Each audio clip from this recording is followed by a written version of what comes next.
to the Tasking Dog, where we educate others on service dog training. My name is Lisa. I'm the owner of My Life Unleashed. And I'm Ariana and I own a Party Pack Dog Training. Today we have something really special in store for you guys. Let's welcome to the stage Deanna and her dog Blaze.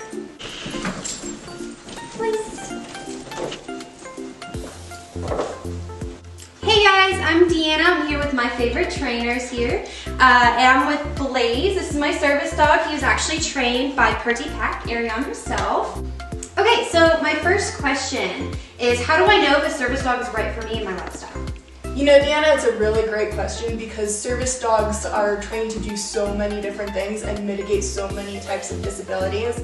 And there also is the possibility of service dogs doing more harm than good. Talking about different types of tasks and things that service dogs are trained to do. Sometimes with psychiatric service dogs, for example, they do capture a lot of attention out in public, and sometimes that can be really hard or triggering for some people. So I understand that completely. My dog Blaze here, I chose him specifically because I actually worked and trained at a PSA club, and because of that, you know, I've met a lot of the Fabulous Four, and they just weren't at the drive level that I'm super passionate about. So Malinois really work for me, and I don't recommend them for, you know, pet homes or people who have a pet level obedience, just because that drive is crazy. So Lisa, anyway, why'd you pick a Dalmatian? I picked Darwin because he was exactly what I needed. Very similar to why you picked Blaze. I also compete with him, I do a lot of performance sports with him, and I really love him to have that high energy and that drive. He's really great at learning new things, and the other thing that makes him so good at being a medical alert dog is that he's really connected to me. So he knows what's going on and when something's wrong, and it kind of comes naturally to him. That's awesome. And Ariana, cute little legacy over there. So why'd you pick her? Yeah, I picked a Border Collie because I love the intelligence and the drive of a Border Collie. They are a little harder because they are so smart. They can get into their heads a lot, so I don't really recommend them for a handler that's less experienced. It works as a trainer. For handlers that are just starting out, it is better for them to start with the Fabulous Four, so a Labrador, Golden Retriever, Poodle, and Collie is on there, but it's usually the rough Collies. Yeah. Sweet, that really answered my questions. I appreciate that. So my second question is, how do I know if a service dog is going to help my disability? So everyone is very unique in their disability, so it's very important to talk to your doctor or therapist and ask them if they feel like a service dog is going to be right for you and if it's going to benefit you more than hinder you. Yeah, and on that note, there's a lot of responsibility to take into consideration when having a service dog or even just a dog, right? There's so many different needs that dogs have, but you're also looking at grooming, you're looking at, you know, if you have a dog with a big fluffy coat, you're looking at energy and getting, you know, having an outlet for that energy. You're looking at the possibility of the dog being washed, you're looking at all the time that it takes to train a service dog. Service dogs can take an average of 2 years to get fully trained. So, you know, there's a lot of different things to consider. Awesome. Yeah, that's really true. Okay, so where would you guys recommend getting a service dog? One of the places you could go is finding a responsible breeder. A breeder that's going to put in the time and the work and the genetics that's necessary to have the proper type of dog to work as a service dog. Okay. And another option where you can get a dog is from a shelter. Shelter dogs can have really great qualities that make them suitable for service work, but you do want to make sure that you're looking at the dog's temperament. Service dogs should have a particular temperament. They shouldn't be aggressive. They shouldn't be reactive unless it's something that you're willing to work on. And you're going to want to look at like all those other different qualities that you're going to want personally in that dog. Okay, so another popular question. Now that I know a service dog is right for me, what are my next steps?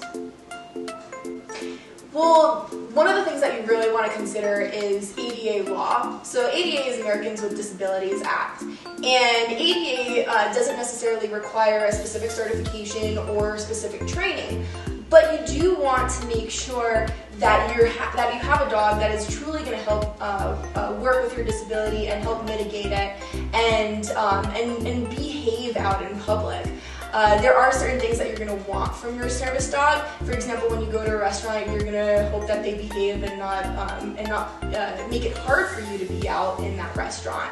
So teaching them to behave, go under tables, walk nicely on a leash, ignore distractions and other people. Again, service dogs are in training for a very, very long time. Absolutely.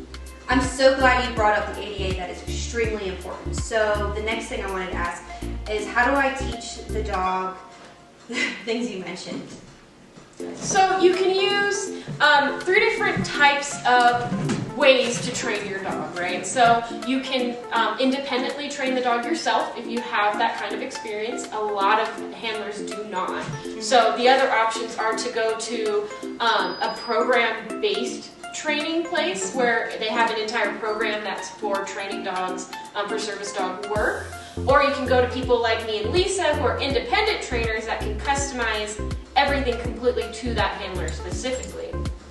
Because everyone is very different, and so you need to do what is best for you specifically. If you feel like handler training yourself is best, then that's what you would do. If you think going to an independent trainer that can completely customize everything you need for your dog and work independently with you one-on-one, then that's the best way to go. Or you can get a pre-trained dog that's from a program that has like the generalized tasking that you would need.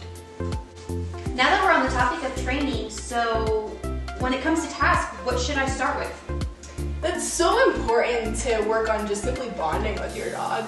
I mean, you want to create that bond. It's such a huge component of having a service dog.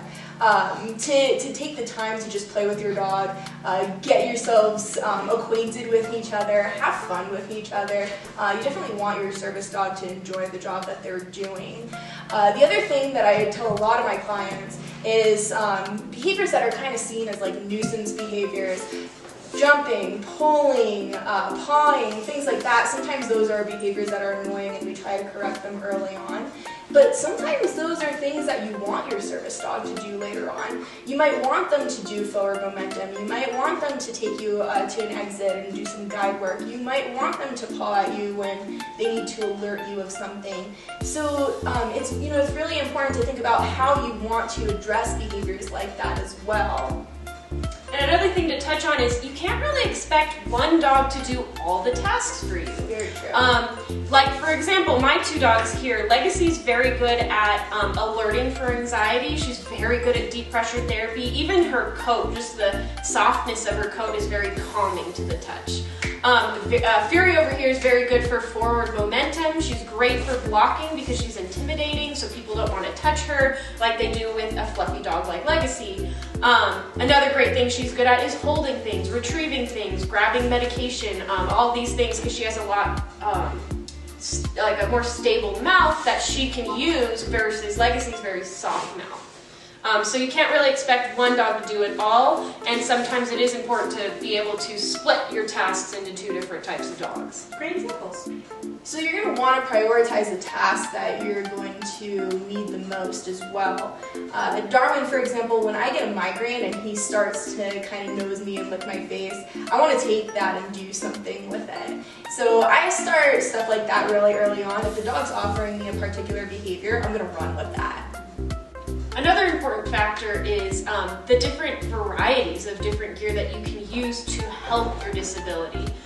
So like there's different types of harnesses, there's different types of training tools. It depends on the handler and their dog and what works best for that specific team. Hey guys, thank you so much for watching. This is the first of many videos, so keep on watching. We'll see you later.